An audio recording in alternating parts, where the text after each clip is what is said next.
আবু সাঈদ আমাদের শহীদদের ইমাম, এই জুলাই বিপ্লবের রুহানি নেতৃত্ব। আবু সাঈদ আমাদের সকলের পূর্বসূরি। মুক্তির ও মন্দির ও স্বপ্নতলে যে হাজারো প্রাণ অকাতরে বলিদান হয়েছে, সেই সকল প্রাণের অগ্রসেনানী ছিলেন আবু সাঈদ। ফলে আবু সাঈদের এই শাহাদাত বরণকে আমরা আজকে গভীর শ্রদ্ধা ভরে স্মরণ করছি। আমরা তার জন্য দোয়া করেছি।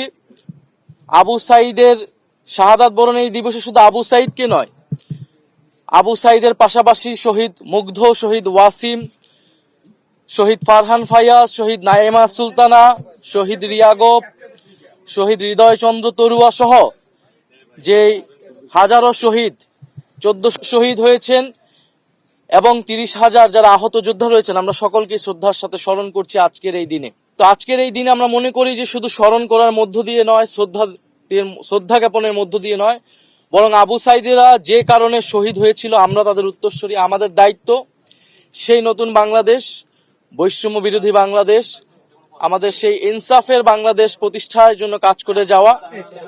জুলাই গণ অভ্যুত্থানের পরে আমাদের দাবি ছিল তিনটি: বিচার, সংস্কার এবং নির্বাচন।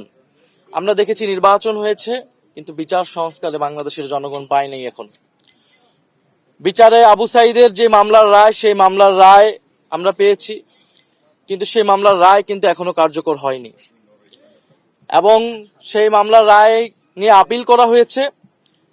চিফ প্রসিকিউটরের দায়িত্ব সুপ্রিম কোর্টে সেই আপিল যাতে দ্রুত সময়ের মধ্যে 60 দিনের মধ্যে শুনানি হওয়ার বাধ্যবাধকতা রয়েছে। আমরা কিন্তু কোনো আপডেট পাইনি, আজকের দিনে কোনো আপডেট আমরা পাইনি। ফলে আমরা আহ্বান থাকবে সরকার এবং চিফ প্রসিকিউটর ট্রাইব্যুনাল থেকে এই রায়ের আপিলের শুনানি কার্যক্রম দ্রুত সম্পন্ন করে আমরা রায় দেখতে চাই। রায় অনেকগুলো হয়েছে, রায় কার্যকর দেখতে চায় বাংলাদেশের জনগণ। এবং আবু সাঈদের যে মামলার রায়, সেই মামলার রায়ের আসামি কিন্তু শেখ হাসিনা নিজেও, এবং সেই রায়ে শেখ হাসিনাকে ফাঁসির দণ্ড দেওয়া হয়েছে।